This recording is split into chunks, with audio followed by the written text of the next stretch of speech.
It's your boy Imperial Valley bring you the latest chapters of One Piece. Let's get into it. Chapter titles Adventure and the Land of Science. Chapter opens up with Vegapunk just being questioned, like literally the question of Vegapunk.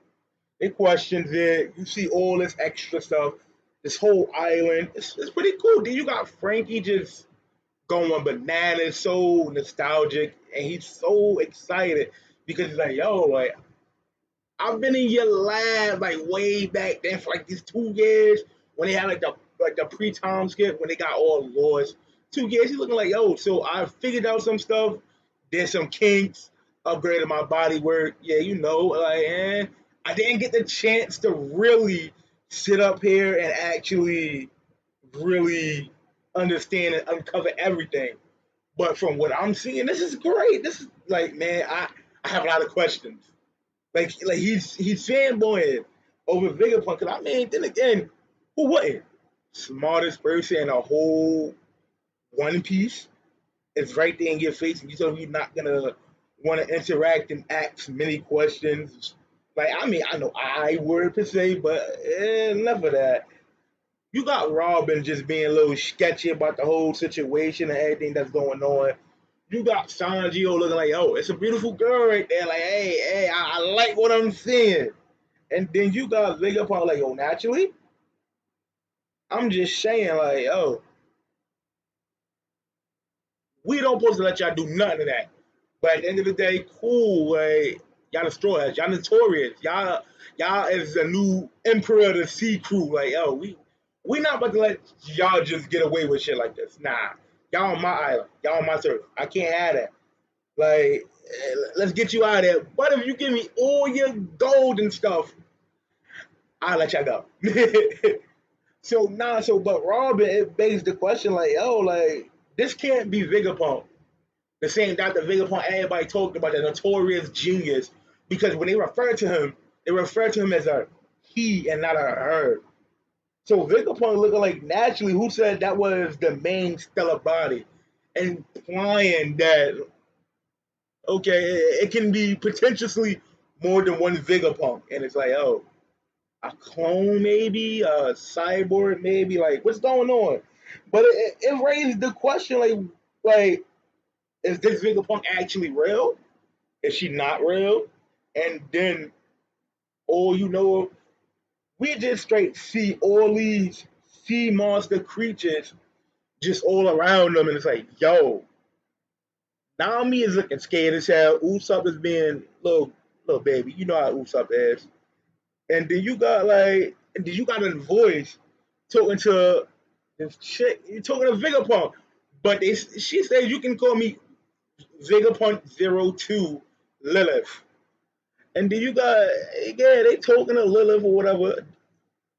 So she's looking like I don't really go with what's going on. I really don't get it. And he looking like, yo, honestly speaking, you need to be way more careful with what you're doing because like yo, you see that swordsman right there. He looked real calm, stoic, and it's like yo, you don't want none of this, bro. Like you want none of this at all. Like yo, I will chop you up into little bits.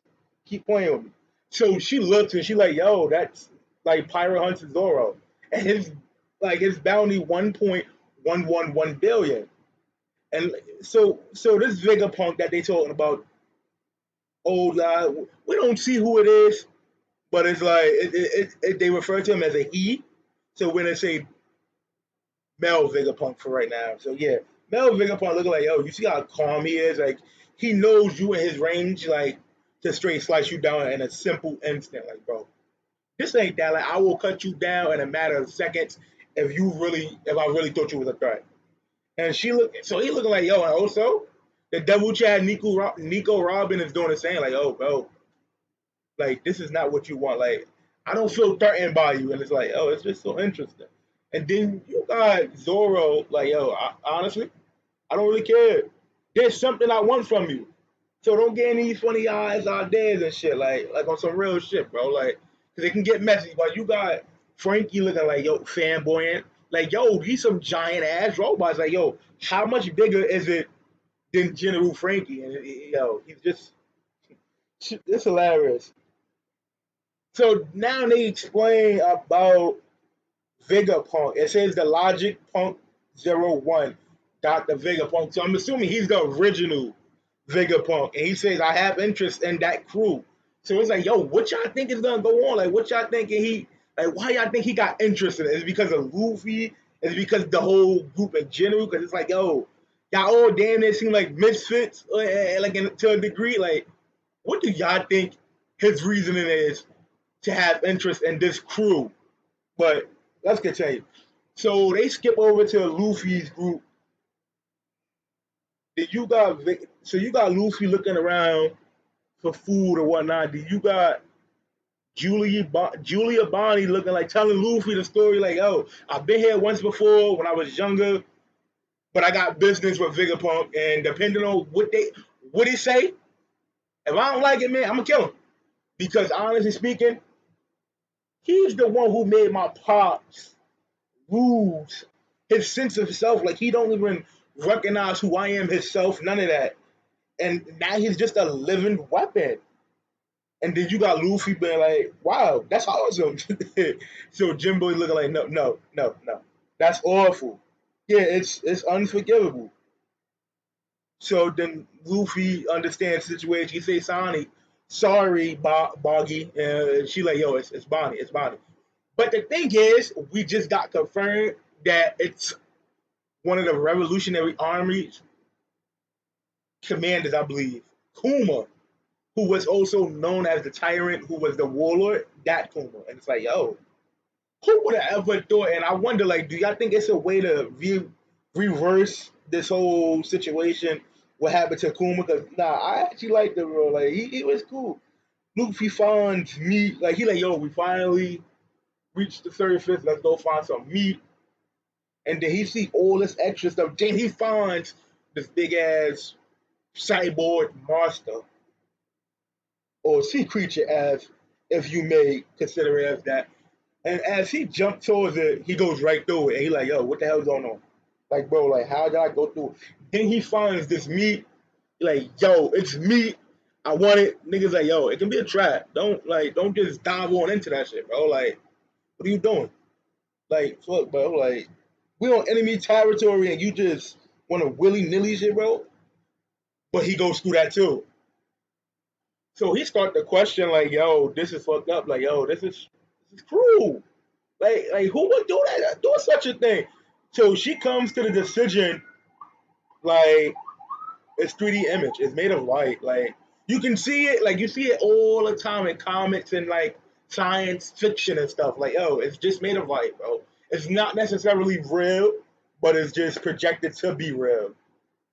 So and then you got Luffy just being mad as hell. And then this giant female-ish type of character comes in, like she comes in explaining, no, actually, this is really a winter island because Jinbei looking at it like, oh, why do it feel like this if when we was around the island itself? It was cold. I heard that it was naturally a winter island. So this giant little baby girl looking type, I'm gonna say cyborg. So this is actually a winter island, but see what happened is we changed the weather inside of here to a tropical mode, so it doesn't feel cold over here per se. So she like, yeah, and that is called the island aircon, essentially. And it's like, yo, it's one of those cool things that I invented. So Chopper looking like, yo, this one is his biggest title, and it's like, damn, like you're pretty damn big. So she actually hits Luffy by accident, then apologizes for it. And then food actually comes out, materialistic, real actual food, and they just start going crazy eating because they were starving. And then she looked at it like, yo, that's the raw turn anything to food ignitor, pretty much, on some Doofenshmirtz type shit, bro. So she looking like, it was kind of failed to me because it wasn't like up to my proper standards. And then you see this other chick, much smaller looking though, as she punched the same exact sea creature that Luffy went through. So she looking like, yo, like what the hell? So She explains, of course, my phonic gloves is made of a particular material that allows me to interact with light. Anything light I can touch, I can hit, I can feel. So essentially, she can touch 3D objects because those gloves, yeah. So he looking like, yo, that's interesting. So he like, yo, so like I'm gonna just assume you're not real. So she looking like debates on what makes someone real are as old as time.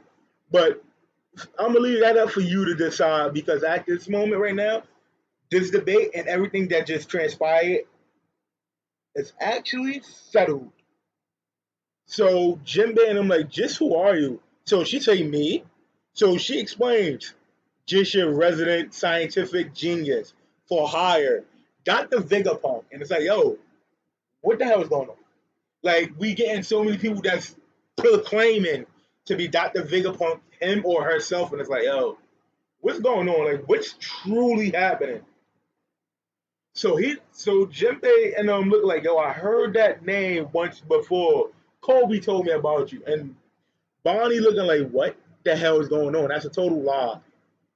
So it says, and then it shifts into the new world, to the world government with CP0 with Rob, Lucci, Kiku, and Sussy. So they talking about just keep listening. Like Sussy looking like just keep listening, bro. Like, cause honestly, it's about Vegapunk. See, he was old, but he only was second to how busy he was.